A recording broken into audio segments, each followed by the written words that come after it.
वफाकी दारुल-हुकूमत इस्लामाबाद में sector G13 में मारूफ टिकटॉकर सना यूसुफ को फायरिंग करके कत्ल कर दिया गया। पुलिस के मुताबिक सना यूसुफ के घर आए मेहमान ने उन्हें 2 गोलियां मारी और मौके से फरार हो गया। इस वाक़े के फौरी बाद लाश को पोस्टमार्टम के लिए पिम्स अस्पताल मुंतकिल किया गया, जहां पोस्टमार्टम के बाद मकतूला की मैयत उनके आबाई शहर चित्राल मुंतकिल की जा रही है। सिंबल पुलिस इस्लामाबाद की जानिब से मजीद तहकीकात का सिलसिला जारी है। इसी हवाले से मजीद तफसीलात जानते हैं। इस्लामाबाद से हमारे सुनो न्यूज़ के नुमाइंदे मौजूद हैं, नईम जिंजुआ। नईम, मुझे बताइएगा, टिकटॉकर सना यूसुफ के कत्ल की तहकीकात जारी हैं और वाक़ये की CCTV फुटेज भी हासिल कर ली गई है।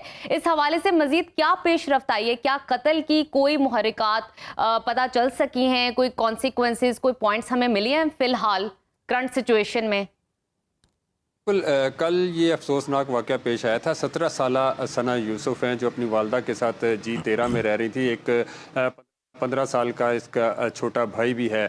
गुज़िश्ता रोज़ जो है वो इसके कत्ल की जो ख़बर थी वो सामने आई और उसके बाद कुछ सोशल मीडिया पे भी जो इंफॉर्मेशन थी वो शेयर की जाती रही। कहा जाता रहा कि इसका कोई कज़न है जो यहाँ पे काफ़ी दिन से इनके साथ रह रहा था, उसने इनको 2 गोलियाँ मार के कत्ल किया। लेकिन जब FIR सामने आई है, FIR दर्ज की गई है, फरजाना यूसुफ हैं जो इसकी वालदा, उनकी तरफ से FIR दर्ज कराई गई है। उसमें उन्होंने मौक़िफ़ इख्तियार किया है कि वो अपनी नंद जो है उनकी आई हुई थी कुछ दिन से, लतीफ़ा, वो यहाँ पे रह रही थी और वो अपने बच्चों के साथ दोनों, एक बेटा और एक बेटी इनके साथ यहाँ पे मौजूद थी। और एक लड़का जो है वो ट्राउज़र पहने हुए उनके घर में अचानक दाखिल हुआ और वो सीधा जो है वो सना यूसुफ के कमरे में गया और उसने सीधे 2 फायर उसको किए जो उसके सीने पे लगे, जिसकी वजह से वो ज़ख्मी हुई और उसके बाद उसको हॉस्पिटल ले जाया गया।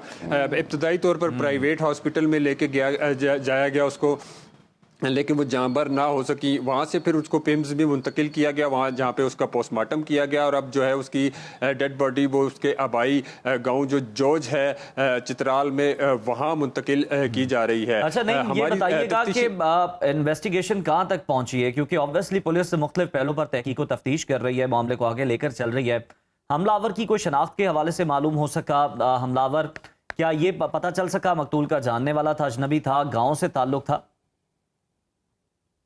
तफ्तीशी से बात हुई थी। तफ्तीशी अफसर का ये कहना है कि अभी कबल अज़ वक्त है कोई भी चीज़ कहना, क्योंकि शुरू में जो चीज़ें आई थी कि किसी कज़न ने या किसी रिश्तेदार ने कत्ल किया, ऐसी बात ना वालदा की तरफ से की गई है और ना ऐसा कोई रिटन बयान दिया गया है। अब वो CCTV फुटेज भी हासिल कर ली गई है, लोगों के जो अहले मोहल्ला थे, जो हमसाए थे, उनसे भी शवाहिद इकट्ठे कर लिए, क्योंकि जैसे ही ये कत्ल हुआ तो जो इर्द गिर्द के लोग थे वो आ गए और फरजाना ने जो इसको सना यूसुफ को हॉस्पिटल मुंतकिल किया था, वो भी जो गली के लोग थे उनके साथ मिलके किया और एक जो हमसाया उसकी गाड़ी में ही मुंतकिल किया था। पुलिस ने उनसे भी अपने जो बयानात हैं वो ले लिए और साथ साथ CCTV फुटेज जो है वो भी हासिल कर लिया। पुलिस जो है वो शवाहिद जमा कर रही है और उनकी तहकीकात जो हैं वो इसी की रोशनी में आगे बढ़ रही हैं। बहुत शुक्रिया नईम जिंजुआ हमारे साथ मौजूद। ये बड़ा इंतहाई अफसोसनाक वाकया पेश आया जिसने सबको दिल रखने वालों को दुखी कर दिया। और अगर देखा जाए तो अभी ये गम कम हुआ ही नहीं था कि हमने देखा कि सोशल मीडिया पर एक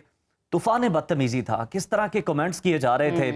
पत्थर दिल लोग ही मैं उन्हें कहूंगा जो इस तरह के कमेंट्स कर रहे थे, जो ये बातें कर रहे थे कि ये डिजर्व करते हैं। भाई, एक जो है इंसानी जान की हुर्मत, आप पहले दीन इस्लाम में पढ़े तो सही कि हुर्मत है क्या इंसानी जान की, और अगर आप किसी के बारे में ज्यादा करार दिया गया एग्जैक्टली अगर किसी के बारे में आप बुरा सोचते भी हैं तो एटलीस्ट आप ये सोचें कि वो फौत हो चुका है, वो मर गया, उसके साथ इतना बुरा हादसा हुआ है, तो एटलीस्ट आप अच्छा नहीं बोल सकते तो खामोश हो जाइए। लेकिन हमने देखा सोशल मीडिया पे तूफान बदतमीजी छिड़ गया है। अभी ये वाकया पेश आया और साथ ही साथ 2 लोग, 2 तरफा के बातें यहाँ पे चल रही हैं। कुछ लोग अच्छा बोल रहे हैं, कुछ लोग बहुत ही बुरा बोल रहे हैं कि शायद आप पढ़ के तसव्वुर भी नहीं कर सकते कि इन लोगों में इंसानियत बाकी भी है या नहीं। दीन भी हैं और फिर किसी को जीने भी नहीं देना और किसी को आगे जाते हुए देखना भी नहीं। उनके अहले खाना का क्या इस वक्त हाल होगा, जो वो ये पढ़ रहे होंगे, देख रहे होंगे, लोगों के तासुरात झेल रहे होंगे और साथ ही साथ इतना अफसोस कि उनकी बेटी चली गई।